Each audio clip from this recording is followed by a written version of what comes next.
Good morning students. आज हम करेंगे पाठ 13 तंत्र मंत्र। स्टूडेंट्स, अगर आपने मेरे चैनल को सब्सक्राइब नहीं किया तो सब्सक्राइब कीजिए और लाइक भी कीजिए, शेयर भी कीजिए और कमेंट में लिख के बताइए कि आपको कैसी लगी वीडियो। कैसा, अगर आप और भी कुछ चैप्टर करवाना चाहते हो तो कमेंट में लिख सकते हो। तो चलिए देखते हैं तंत्र मंत्र।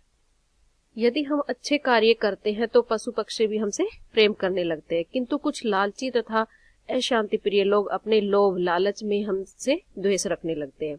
ऐसे व्यक्तियों की समाज में संख्या अधिक है, जबकि अच्छे लोग कम हैं। और हम इन लोगों को किस प्रकार समझा सकते हैं, आगे इसमें देखेंगे पाठ में। पाठ प्रवेश। प्रस्तुत पाठ हिंदी के प्रख्यात परम आर्जक एवं लेखक हरजारी प्रसाद द्विवेदी द्वारा लिखित है। इसमें बताया गया है कि प्रकृति से प्रेम करने वाले प्राणी मात्र को किसी भी प्रकार का कष्ट न पहुंचाने वाले तथा दूसरों के दुख दर्द को समझने वाले व्यक्ति को अबोध पशु भी हानि नहीं पहुंचाते। सद्गुण ही सफलता का तंत्र मंत्र है। इसमें हजारी प्रसाद द्विवेदी कहते हैं कि जब कोई प्राणी पशु पक्षी से भी प्यार करता है तो वे भी उन्हें हानि नहीं पहुंचाते, बल्कि उन्हें प्यार ही देते हैं। अब देखिए चैप्टर करते हैं। बहुत दिनों की बात है, एक राजा के राज्य में एक गृहस्थ के घर लड़के का जन्म हुआ। माँ बाप ने उसका नाम कुमार रखा। कुमार के बड़े होने पर उसके माता पिता ने उसका विवाह एक गृहस्थ की लड़की से कर दिया। कुछ दिन बाद उसके लड़के लड़कियां भी हुई, फिर उनमें से प्रत्येक एक गृहस्थ हो गया। अब कहते कि बहुत दिनों की बात है, एक राजा था, जो उसके राज्य में एक परिवार था जिसके घर में एक लड़के का जन्म हुआ, पैदा हुआ। माँ बाप ने उसका नाम कुमार रखा। अब जब वह बड़ा हो गया तो उसके माता पिता ने एक अच्छे से परिवार में उसकी शादी कर दी।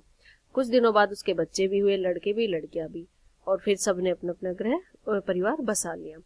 कुमार बड़ा अच्छा आदमी था, कभी जीव की हत्या नहीं करता था, दूसरे की चीज न लेता, झूठ नहीं बोलता, कोई नशे न करता और दूसरों की स्त्री को माँ के समान समझता था। अब जो कुमार था वह बहुत ही अच्छा आदमी था। वह कभी भी जीव हत्या नहीं करता, मतलब किसी भी जैसे पशु पक्षी हो किसी की भी हत्या नहीं करता था, दूसरे की चीज भी नहीं लेता और वह कभी भी झूठ नहीं बोलता। नशा, शराब आदि कुछ भी नशा वो नहीं करता था। और जो स्त्री थी उनकी इज्जत करता था, उनको दूसरी स्त्रियों को माँ के समान ही मानता था। कुमार जिस गांव में रहता था वह एक बहुत छोटा गांव था। उसमें केवल 30 गृहस्थों के घर थे। एक दिन 300 घरों के गृहस्थों को एक काम से एक स्थान पर मिलना था, पर गांव में कोई ऐसा स्थान नहीं था जहां सभी एकत्र हो सके। कुमार भी उन 300 में से एक था। अब कुमार जिस गांव में रहता था वह बहुत छोटा गांव था। उसमें जो 30 परिवार ही रहते थे उस गांव में। एक दिन 300 जो परिवार के लोग थे उन्होंने सोचा कि एक स्थान पर मिले, लेकिन ऐसा कोई भी स्थान नहीं था जहां पर वो मिल सके, इकट्ठे हो सके। और कुमार भी उन 300 में से एक था। सबके साथ पहुंचकर उसने एक स्थान की धूल मिट्टी हटाकर वहां साफ कर दिया। उस स्थान के साफ होते ही एक आदमी वहां आकर खड़ा हो गया। कुमार उससे कुछ न कहकर दूसरी जगह साफ करने लगा। इसके साफ होने पर एक तीसरा आदमी आधम का। अब क्या, जहां पर वे लोग पहुंचे वहां धूल मिट्टी बहुत ज्यादा थी। धूल मिट्टी, तो जो कुमार था उसने वहां की धूल मिट्टी साफ की। जहां से धूल मिट्टी साफ की, एक आदमी वहां पर आकर खड़ा हो गया। अब वो दूसरी जगह गया, वहां की साफ की तो दूसरा आदमी आके खड़ा हो गया। वहां पे तीसरे जगह उसने साफ की तो तीसरा आदमी वहां आकर खड़ा हो गया। इस तरह एक एक स्थान साफ करते वह एक एक आदमी के लिए स्थान बनाता गया और अंत में सबके लिए स्थान बन गया। बाद में जिसका जो काम था कराकर उन्होंने वहां एक चबूतरा तैयार किया। अब एक एक करके जब जो कुमार था वह साफ कर रहा था और जो बाकी लोग हैं वहां आकर बैठ रहे थे।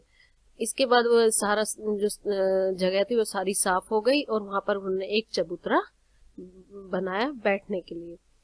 वहां वे यथा समय आते, उठते, बैठते और आमोद प्रमोद करते। गांव में कोई नया आता तो वह भी वहीं जाता। इस तरह उनके दिन कटने लगे। वे समय के अनुसार वहां पर आते और बैठ जाते और मनोरंजन करते। गांव में जब भी कोई व्यक्ति आता तो वहीं पर जा बैठता था और वे वहीं पर बैठकर अपने दिन काटने लगे। कुछ दिन बाद वहीं पर उन्होंने एक छोटा सा घर बना लिया और उसमें बैठने के लिए चटाई आदि जरूरी चीजों का संग्रह भी धीरे धीरे कर लिया। इस तरह वे आवश्यकता अनुसार आते और आमोद प्रमोद करते। अब उन्होंने एक छोटा सा घर बना लिया जिसमें वो सामान वगैरह रख सके, वहां पर चटाई भी रख दी और धीरे धीरे करके उन्हें वहां पर चीजें इकट्ठे करना शुरू कर दिया। जो भी जिस चीज की आवश्यकता थी वहां पर रख देते और वहां पर फिर मनोरंजन करते। खूब सुबह उठकर वे अपने अपने घर के काम काज कर लेते, फिर अपना अपना हसुआ कुदाल लेकर घर से बाहर होते और चौरस्ते पर या और कहीं अगर कोई पत्थर रहता तो हटा देते। अब वे सुबह उठकर पहले तो अपना सारा काम खत्म करते, काम खत्म कर वे अपने हसुआ और कुदाल, मतलब ये खेत में काम करने के औजार है, हथियार है, उनको जो हसुआ कुदाल फावड़ी वगैरह उनको लेकर घर से निकल पड़ते और रास्ते पर कहीं भी अगर उनको पत्थर दिखाई देता तो उसको हटा देते। गाड़ी या आदमी के जाने पर यदि किसी प्रकार की बाधा की संभावना होती तो उसे काटकर फेंक देते या हटा देते।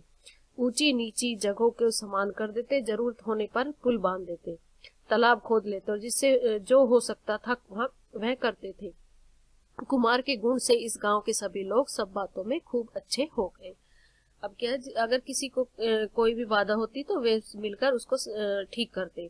अगर कोई पेड़ कटा पड़ा हो तो उसको रास्ते से हटा देते, ऊंची नीची जगह होती तो उसको भी ठीक कर देते, तालाब भी खोद देते, जिसको जो काम दिखता था वही कर देते थे। जब कुमार के ये गुण सभी लोगों में आ गए तो वह गांव बहुत ही अच्छा बन गया। दिन बीतने लगे। इधर गांव के मुखिया ने सोचा, बात क्या है, पहले तो गांव वाले बदमाशी करते थे, शराब पीते थे और शराब के कारण हमारी आमदनी भी हो जाती थी। पीकर वे अंट-शंट काम करते थे और उनके लिए जुर्माना करने पर भी कुछ आमदनी हो जाती थी। पर इस कुमार ने इस गांव को ऐसा बनाया, ये न शराब पीते हैं न ही किसी तरह की हिंसा करते हैं, सभी भले मानस हो गए। अच्छा ठहरो, राजा के पास शिकायत करके देखता हूँ कि ये भले मानस ये कैसे भले मानस है।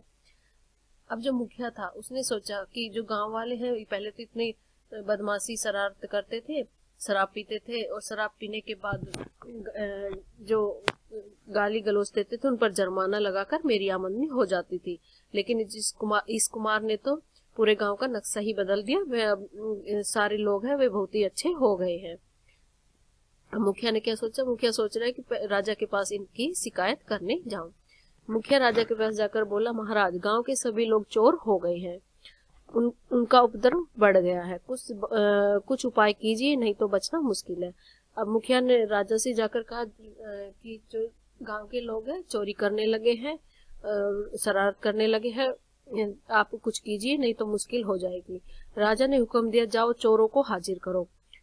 मुखिया ने सबको बांधकर हाजिर किया।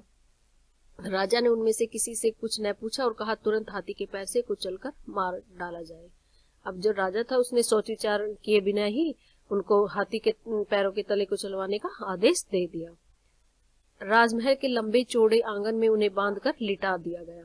एक बड़ा हाथी लाया गया। इन आदमियों में से एक कुमार भी था। उसने उन सबको पुकार कर कहा, भाई यह ठीक है कि राजा अन्याय कर रहे हैं और यह भी सच है कि हाथी हम लोगों को मार डालेगा, पर तुम लोग राजा पर क्रोध न करना। जैसे अपना शरीर हमें अच्छा लगता है, उससे हम जैसा प्रेम करते हैं, राजा के शरीर से भी हम लोगों को वैसा ही प्रेम होना चाहिए। अब राजा ने बिना सोचे समझे हाथी के पैर के नीचे उन्हें कुचलवाने का आदेश दे दिया। लेकिन कुमार कहता है कि आप राजा से क्रोध मत करो और जो पशु है वह अगर हम उनसे प्रेम करते हैं तो वो भी हमसे प्रेम करेंगे। राजा के आदमियों ने हाथी को ऐसे चलाया कि वह इन लोगों को कुचल दे, पर वह आगे न जा सका, चिंगाड़ कर पीछे लौट आया। अब जो राजा के आदमी थे वह हाथी को उन पर चढ़ाना चाहता था, लेकिन वह हाथी उनके ऊपर नहीं चढ़ा बल्कि वह पीछे हो गया। दूसरा हाथी मंगवाया गया, वह भी आगे न बढ़ा। फिर तीसरा, चौथा, इस तरह बहुत सारे हाथी बुलाए गए, पर एक भी आगे नहीं बढ़ सका। अब राजा ने कहा, जान पड़ता है इनके हाथ में कोई दवा है, अच्छा इनके हाथ खुलवा कर देखो। अब राजा ने क्या कहा, अगर हाथी इनके ऊपर नहीं चढ़ रहा तो इनके हाथ में कोई दवा होगी, इनके हाथ को खुलवा कर देखो। राजा के आदमियों ने खूब ढूंढा पर कुछ नहीं मिला। उन्होंने कहा, महाराज इनके हाथ में तो कुछ नहीं है। अब राजा के जो आदमी थे उन्होंने हाथ खुलवा कर देखा, लेकिन उनके हाथ में कुछ नहीं मिला। राजा ने कहा, जान पड़ता है ये कुछ तंत्र मंत्र जानते हैं। उन्होंने खुद पूछा, क्यों जी, तुम लोग क्या कोई तंत्र मंत्र जानते हो? अब राजा ने सोचा, जब इनके हाथ में दवा नहीं है तो ये तंत्र मंत्र जानते होंगे। कुमार ने कहा, महाराज हम लोग कोई तंत्र मंत्र नहीं जानते, हम 300 आदमी जीव हिंसा नहीं करते, दूसरे की चीज नहीं लेते, झूठ नहीं बोलते और शराब नहीं पीते, सबको मित्र समझते हैं, जो हो सकता है सो दान करते हैं, ऊंची नीची जमीन को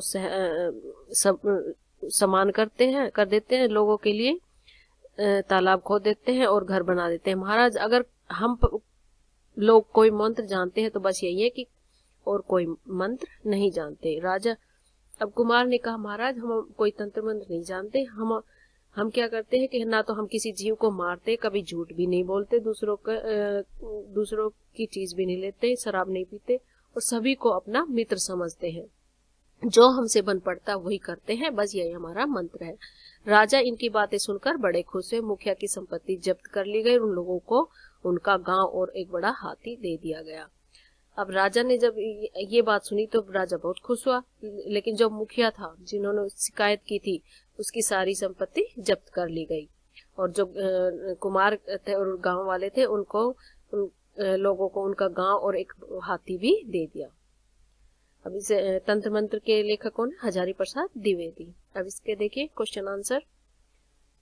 अब ये शब्द देखिए, एकत्र इकट्ठा, यथा समय समय के अनुसार, आमोद प्रमोद मनोरंजन, संग्रह करना इकट्ठा करना, बाधा रुकावट, आमदनी आय, अनसंट उल्टा सीधा, उपद्रव करना शैतानी करना, जब्त करना छीन लेना। माँ बाप ने लड़के का नाम क्या रखा?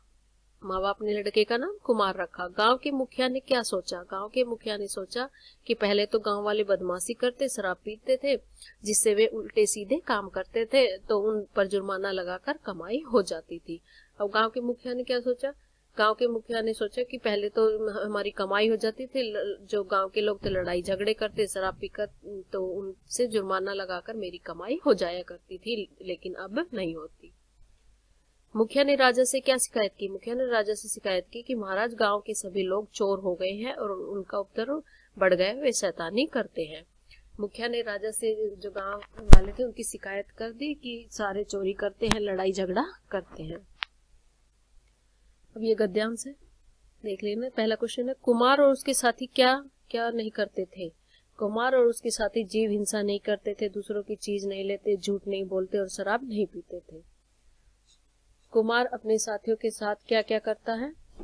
कुमार दान करते हैं, ऊंची नीची जमीन को समान करते हैं, लोगों के लिए तालाब खोदते हैं और घर बनवाते हैं। जो कुमार था अपने साथियों के साथ मिलकर जो गांव में जमीन अगर ऊंची नीची हो जाती उसको ठीक भी करते, दान भी करते और तालाब की जरूरत होती तो तालाब भी खोदते, जिसको घर की जरूरत थी उसके घर भी बनाते थे। कुमार कौन सा मंत्र जानता था? कुमार दान करना, तालाब खोदना, घर बनाना, दूसरों की मदद करना, यही कुमार का मंत्र था। एमसीक्यू देखिए, कुमार जिस गांव में रहता था उसमें कितने गृहस्थ थे? 30। हर कोई चौरास्ते पर कहीं से भी हटा देता था क्या? पत्थर। मुखिया ने राजा को बताया कि गांव के सभी लोग हो गए हैं क्या? चोर और उपद्रवी। अभी दीर्घ क्वेश्चन, कुमार कौन था? उसका स्वभाव कैसा था? उसे परिवार के साथ क्या करना था? कुमार गांव में रहने वाला एक लड़का था, उसका स्वभाव बहुत ही अच्छा था, उस परिवारों के साथ एक काम से एक स्थान पर मिलना था, मतलब उन्हें इकट्ठा होना था। कुमार के किन गुणों के कारण गांव के लोग सब बातों में अच्छे हो गए? कुमार के दूसरों की चीज नहीं लेता, झूठ नहीं बोलता, शराब नहीं पीता, इसी गुण के कारण गांव के लोग प्रभावित हुए और वे कुमार का अनुसरण करने लगे। मुखिया राजा के पास क्यों गया? राजा ने मुखिया द्वारा की गई शिकायत पर क्या प्रतिक्रिया की? मुखिया राजा के पास गांव वालों की शिकायत करने गया, क्योंकि गांव वालों ना तो शराब पीते थे, ना लड़ाई झगड़ा करते थे, तो मुखिया जुर्माना वसूल नहीं कर पाता था, जिससे उसकी कमाई नहीं होती, और राजा ने मुखिया की शिकायत पर गांव वालों को हाथी से कुचलने का आदेश दे दिया। कुमार ने राजा द्वारा तंत्र मंत्र की बात पूछे जाने पर क्या कहा? कुमार ने राजा से कहा, महाराज हम सब दूसरे की चीज नहीं लेते, झूठ नहीं बोलते, सबको अपना मित्र समझते हैं, दान करते हैं, ऊंची नीची जमीन को समान कर देते हैं, लोगों के लिए तालाब खोद देते हैं और घर बना देते हैं। यही हमारा मंत्र है और किसी मंत्र को हम नहीं जानते। अब व्याख्या देखिए। गांव में कोई ऐसा स्थान नहीं था जहां सब एकत्र हो सके। एक बार गांव वालों को इकट्ठा होकर एक जगह मिलना था, लेकिन सारे गांव में साथ बैठने की ऐसी जगह नहीं थी, इसलिए क्या है कि गांव वालों ने सारे मिलकर ऐसी जगह बनाई जहां पर सारे मिलकर बैठकर बात कर सके। इस तरह वे आवश्यकता अनुसार आते और आमोद प्रमोद करते। सबसे पहले कुमार ने जगह को साफ किया, बाद में सभी गांव वालों ने मिलकर जगह बनाई जहां वे एक साथ बैठ सके और वहां आकर सब बैठते और मनोरंजन करते। जरूरत होने पर पुल बांध देते, तालाब खोद देते, जिसे जो हो सकता था करते थे। कुमार के गांव में रहने वाले लोग सभी मिलकर कार्य करते। अगर रास्ते में कुछ पड़ा होता तो गांव वाले हटा देते, पुल बनवाने की जरूरत हो तो पुल बनवाते, तालाब खोदते। कहने का तात्पर्य यह है कि जो गांव वाले थे मिलकर कार्य करते, जो भी काम उन्हें लगता कि उसकी जरूरत है वही काम वो करते।